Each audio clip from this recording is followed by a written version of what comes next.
Bonjour tout le monde, Luc Olivier de RPM. Cette semaine, je mets à l'essai une voiture dont le nom de la peinture est Alfa Rosso.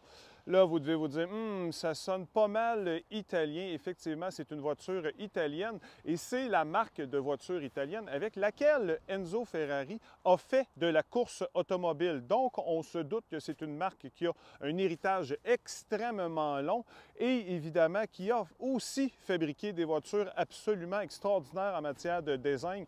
Les premières qui me viennent en tête, évidemment, ce sera une 8C Lungo. La 6C, évidemment, n'était pas piquée des verres. La Giulia TZ. Évidemment, deux des plus exclusives d'entre toutes, la 33 Stradale des années 60 et la toute dernière, ainsi que, on ne peut passer sous silence, une voiture qui est légendaire chez nous, la Montréal. Vous avez certainement reconnu que cette semaine, mon véhicule à l'essai est une Alfa Romeo, mais de nouvelle génération.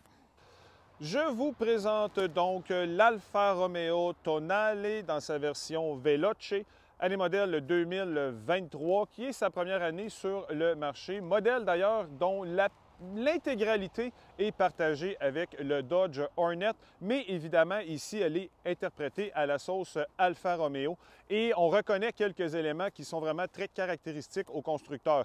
Évidemment, le principal point est la fameuse grille de calandre de Scudetto en triangle que l'on retrouve sur toutes les Alfa Romeo dans l'histoire. Vous avez aussi la nouvelle interprétation des blocs optiques Trilobo qui fait une référence à la SZ Zagato 1989.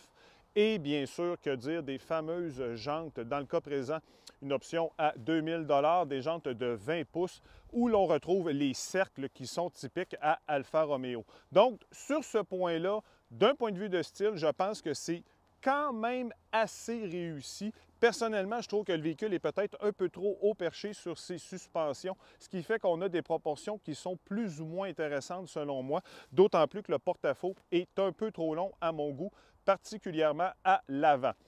J'ai fait mention aussi de la fameuse peinture Alfa Rosso. Sachez que pour jouir de cette couleur, et selon moi, c'est la seule couleur qu'une Alfa Romeo peut être, c'est le rouge. C'est une option à 200 $ dans le cas présent. Et j'ai également une option à 1495 $ pour ce qui est du toit ouvrant, ce qui fait un peu grimper le prix de la facture.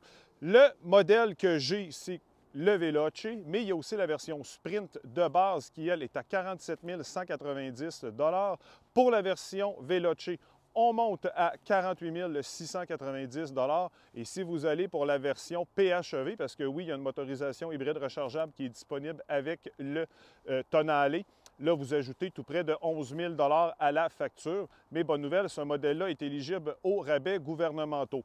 Pour ce qui est du prix de ma version, on est à tout près de 55 000 $.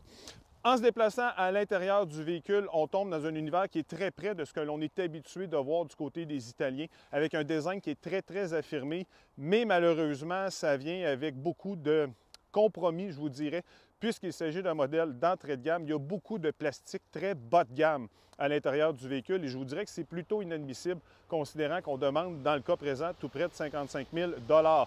Vous avez quand même quelques gadgets qui sont non négligeables, notamment un très beau volant avec le bouton de démarrage intégré dessus. Une instrumentation aussi à 12,3 pouces, vraiment magnifique. Le design graphique est très réussi. Plusieurs tableaux aussi, belle calligraphie également. Mais là, on va déchanter pour ce qui est du reste. L'écran central, c'est seulement 10,25 pouces, mais les boutons sont tellement petits que c'est très difficile à manipuler. Et lorsque vous intégrez Apple CarPlay ou Android Auto, les commandes sont vraiment très petites. Donc, sérieusement, ça, ce n'est pas très réussi. Grosse console centrale aussi, mais très peu de rangement, notamment au niveau de la coudoir. Donc, ça mériterait d'être vu à ce chapitre-là. Et les sièges aussi. On est chez Alfa Romeo, je m'attendais à quelque chose de quand même assez soutenu, de presque sportif, mais ce n'est pas le cas. L'assise est trop courte, donc on trouve difficilement notre confort à bord du véhicule. Même chose à l'arrière où les dégagements sont extrêmement limités. Et le coffre est très petit aussi, très étroit aussi, à seulement 648 litres. Donc, je vous dirais qu'à l'intérieur, il n'y a rien de particulièrement impressionnant avec un Alfa Romeo Tonale. Mécaniquement, quand on regarde sur papier, on fait « wow », on a toute une machine, 4 cylindres, 2 litres, turbo compressé, 268 chevaux, 295 livres-pieds de coupe, ce qui en fait l'un des plus puissants de son segment.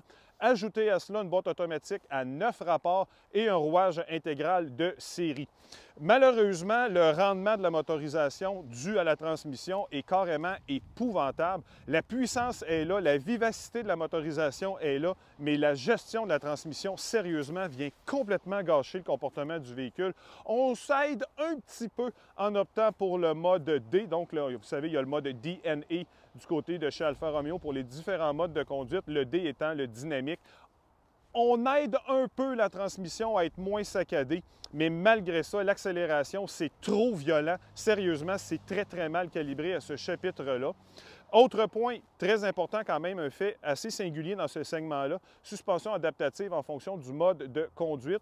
Malheureusement, encore une fois, c'est très mal calibré, c'est sec, c'est irritant à conduire sur la route. C'est sûr qu'on a une tenue de route qui est correcte parce que le véhicule est bien planté sur ses roues, mais dès qu'il y a des imperfections, franchement, la conduite devient vraiment désagréable. Et ajoutez à ça que c'est accentué par les craquements qu'il y a à bord de la voiture, donc plutôt ordinaire à ce chapitre-là.